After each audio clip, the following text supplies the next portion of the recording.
ఆంధ్రప్రదేశ్ క్రైస్తవుల ఐక్యత, భారత క్రైస్తవుల ఐక్యత. బోలో యేసు మసీహ్కి జై, బోలో యేసు మసీహ్కి జై, రాజుల రాజుకి జై, ప్రభువుల ప్రభువుకి జై.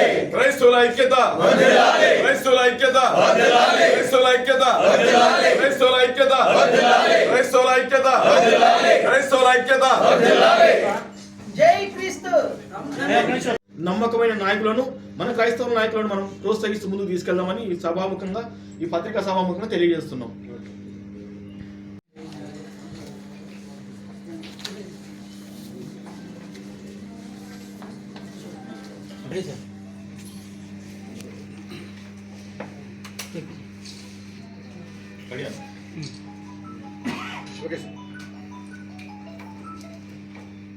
ఈరోజు నేషనల్ క్రిస్టియన్ బోర్డు తరఫున ఆంధ్రప్రదేశ్ రాజకీయాల్లో క్రైస్తవుల పాత్రపైన డిస్కషన్ చేయడం జరిగింది.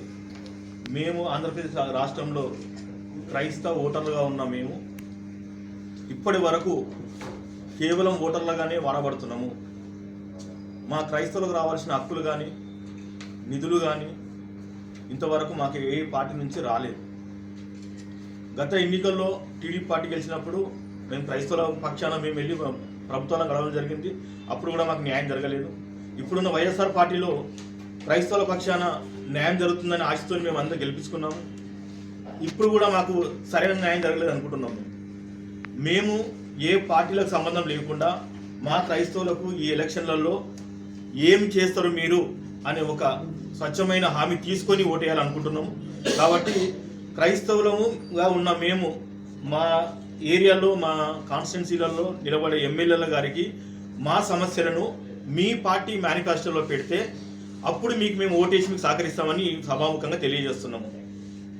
ముఖ్యంగా ఆంధ్రప్రదేశ్ రాష్ట్రంలో ఉన్న రాజకీయ పార్టీలు అన్నింటినీ మేము డిమాండ్ చేస్తున్నాం. ఏ రాజకీయ పార్టీలు క్రైస్తవుల ఓట్లు లేదా ఎస్సీ క్రైస్తవుల ఓట్లు లేదా బీసీసీగా కన్వర్ట్ అయిన క్రైస్తవుల ఓట్లు కావాలని మీరు కోరుకుంటున్నారో ఆ క్రైస్తవులకు సంక్షిప్త న్యాయం చేయాలని మేము వేడుకుంటున్నాం. మేము ఇప్పటి వరకు క్రైస్తవులుగా ఉన్న మాకు బాప్టిజం ఘాట్లు లేవు. క్రైస్తవులకు గత ఎలక్షన్లలో మీరు ఇచ్చిన హామీలలో ప్రతి ఏరియాలో మేము ఒక బాప్టిజం ఘాట్ కట్టిస్తున్నారు, క్రైస్తవుల కమ్యూనిటీ హాల్ కట్టిస్తామని చెప్పారు, క్రైస్తవులకు చట్టసభల్లో న్యాయం కల్పిస్తామని చెప్పారు, చిన్న చిన్న పోస్టులు ఇస్తామని సహకరిస్తామని చెప్పారు. కానీ ఇచ్చిన పోస్టులు కూడా విలువ లేకుండా చేశారు. క్రైస్తవులకు సమాధుల తోటలు ప్రతి గ్రామానికి 5 ఎకరాలు 10 ఎకరాలు ఇస్తామని చెప్పారు. ఇంతవరకు ఎటువంటి వర్తించలేదు. పాస్టర్లకు గౌరవ వేతనము 5,000 రూపాయలు 6,000 రూపాయలు ఇస్తామని చెప్పారు. కానీ ఉన్న పాస్టర్లు వచ్చేసి ఆంధ్రప్రదేశ్ రాష్ట్రంలో 45,000 మంది మీ గవర్నమెంట్ లెక్క ప్రకారమే రిజిస్టర్డ్ చర్చీలు, ఇంకో 50,000 మంది అన్రిజిస్టర్డ్ పాస్టర్స్.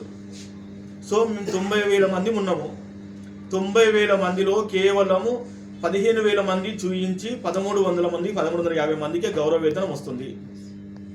సో రాష్ట్రంలో ఉన్న ఏ డినామినేషన్ అయినా ఉండనివ్వండి, ఏ పాస్టర్ అయినా ఉండండి, పాస్టర్లు, సేవకులు, క్రైస్తవులు ఏకమై మనకు రావాల్సిన ఏవైతే బెనిఫిట్స్ ఉన్నాయో వాళ్ళని ఇప్పించే విధంగా, మనకు రావాల్సిన బెనిఫిట్స్ మనకు కావాల్సిన విధంగా మన అవసరాలను వాళ్ళ మేనిఫెస్టోలో పెడితే మనం వాళ్ళకు ఓటేద్దాము.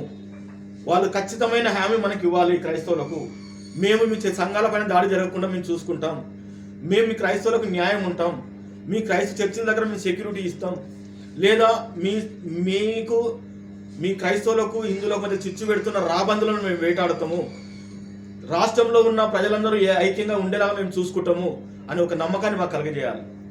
క్రైస్తవులు చాలామంది వెనుకబడిన వారు, ఎస్సీ ఎస్టీ బీసీలు చాలామంది క్రైస్తవులు చేరీలు. వాళ్ళ పరిస్థితులను బట్టి, వాళ్ళ ప్రభావాలను బట్టి దేవుని నమ్ముకుర్రు. వాళ్ళు చర్చిల్లో సంఘాల్లో వచ్చి చేరి వాళ్ళు క్రైస్తవులుగా మారడం జరిగింది. అంతే తప్ప ఎవరు ఎక్కడ ఏ రాష్ట్రంలో కానీ దేశంలో బలవంతపు మత మార్పిడి చేయలేదు, చెయ్యరు కూడా. ఒక పార్టీ అధ్యక్షుడు నేను ఒక స్టేట్మెంట్ చూశాను, రాష్ట్రంలో సామూహిక మత మార్పిడి జరుగుతున్నాయని చెప్పి ఒక స్టేట్మెంట్ ఇది ఒక అధ్యక్షుడు ఇచ్చిండు. అది తప్పు. సామూహిక అనే పదాన్ని మీరు వాడొద్దు, మేము దీన్ని ఖండిస్తున్నాం. ఎక్కడ సామూహిక అంటే లక్షల మందిని వేల మందిని తీసుకెళ్లి బాప్టిజం ఇచ్చి మత మార్పు చేస్తే దాన్ని సామూహిక అంటారు. ఎవరన్నా ఇష్టంగా వచ్చి మతం పుచ్చుకుంటే దాన్ని సామూహిక అనరు. కాబట్టి దయచేసి ఆంధ్రప్రదేశ్ రాష్ట్రంలో నిలబడబోతున్న ఎంపీ ఎమ్మెల్యే క్యాండిడేట్లారా, మా క్రైస్తవుల పక్షాన మీరు ఓట్లాడడానికి వస్తే ఖచ్చితంగా మేము మీకు జవాబు చెప్తాము. మా సమస్యలు, మా మనవిలు, మీ కాన్స్టిట్యున్సీలో ఉన్న మీ సమస్యలను మీ మేనిఫెస్టోలో పెట్టండి. ఏ మేనిఫెస్టోలు, ఏ కాన్స్టిట్యున్సీ మేనిఫెస్టోలు ఆ కాన్స్టిట్యున్సీ సపరేట్గా తయారు చేయండి. రాష్ట్రాన్ని మొత్తం పూర్తిగా అవగాహన తీసుకొని రాష్ట్రం మొత్తానికి ఒకటే మేనిఫెస్టోలు పెడితే అది న్యాయం కాదు. ప్రతి కాన్స్టిట్యున్సీకి ఒక మేనిఫెస్టో కావాలని మేము డిమాండ్ చేస్తున్నాము. క్రైస్తవులకు కూడా చట్టసభల్లో మీరు మాకు అవకాశాలు కల్పించాలి. ప్రతి పార్టీ మమ్మల్ని 1%, 2%గా చూపిస్తున్న మీరు మా శాతాన్ని మీరు గమనించి, ఎందుకంటే కున జనగణ అనేదో మీరు స్టార్ట్ చేసారు. అందులో మా పాలసీ మేము ఏందో తెలిసింది, మా సత్తా ఏందో తెలిసింది మీకు. కాబట్టి మీరు ప్రతి పార్టీ రాజకీయంగా క్రైస్తవులకు అవకాశాలు కల్పిస్తూ, ఇప్పటి వరకు మీ పార్టీలు చేస్తున్న క్రైస్తవులే, మీకోసం పనిచేస్తున్న క్రైస్తవులకే కనీసం మీరు ఛాన్స్ ఇవ్వండి. కొత్త మమ్మల్ని తీసుకోకండి. మీ రాజకీయ పార్టీ కోసం, మీకోసం పనిచేస్తున్న క్రైస్తవ నాయకులు, మీ పార్టీలో ఉన్న నాయకులకే ఈ ఒక్కసారి ఛాన్స్ ఇవ్వండి. ఒక్కొక్క పార్టీ కనీసం ఒక 3-4 ఎమ్మెల్యే సీట్లు ఇచ్చినా కానీ 3 పార్టీలు 4 పార్టీలు 12, 8, 18 సీట్లు అవుతాయి. అందులో మేము ఒకరమో ఇద్దరమో కలిసి మా గొంతికను, మా బాధను మేము అసెంబ్లీలో చెప్పుకోవడానికి మా సమస్య ఉంటుంది. ఆంధ్రప్రదేశ్ రాష్ట్రంలో ఏ పార్టీ అధికారంలోకి వచ్చినా ప్రత్యేక క్రిస్టియన్ మైనారిటీ మినిస్టర్ మాకు కావాలి. ఎందుకంటే ఒక మైనారిటీ మినిస్టర్ ఇచ్చి అందులో మమ్మల్ని గుంపులో గోవిందంలో చూస్తున్నారు. కాబట్టి ఆంధ్రప్రదేశ్ రాష్ట్రంలో రాబోయే ఏ ఎలక్షన్లు ఎవరు గెలిచినా సరే వాళ్ళ మేనిఫెస్టోలో రాసుకోవాలి. ఖచ్చితంగా క్రిస్టియన్ మైనారిటీ మినిస్టర్ని మాకు ఏర్పాటు చేయాలి. ప్రతి క్రైస్తవునికి చట్టసభల్లో ఎంపీ ఎమ్మెల్యేలుగా మాకు ఛాన్స్ ఇవ్వాలి.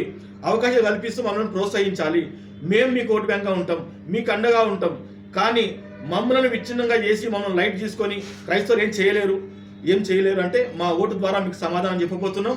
క్రైస్తవుల ఐక్యత హైదరాబాద్లో కాదు, ఆంధ్రప్రదేశ్ మొత్తంలో పూర్తిగా వర్ధిల్లే విధంగా మేము పనిచేస్తున్నాం. ఆంధ్రప్రదేశ్ రాష్ట్రంలో ఉన్న క్రైస్తవులందరికీ మనవి చేస్తున్నాం, మీ దగ్గరికి ఎవరైనా వస్తే మనం మేనిఫెస్టోలు చూపించండి. మన సమస్యలను ప్రభుత్వాన్ని తెలియజేస్తూ, అక్కడ వస్తున్న పార్టీలు తెలియజేస్తూ మా సమస్యలు తీరుస్తారని ఒక పక్క నమ్మకాన్ని, ఏ పార్టీ పట్టించుకోకుంటే ఈ ఎలక్షన్లలో నేషనల్ క్రిస్టియన్ బోర్డు ద్వారా 50 మంది అభ్యర్థులు మా దగ్గర రెడీ ఉన్నారు. మేము ఇండిపెండెంట్గా 50 మంది అభ్యర్థులను ఖచ్చితంగా నిలబెడతాము. గత ఎలక్షన్లలో తెలంగాణలో నిలబెట్టాము, 3% ఓటింగ్ మాకు వచ్చింది. కర్ణాటకలో నిలబెట్టినాము, అక్కడ 3%, 4% ఓటింగ్ మాకు వచ్చింది.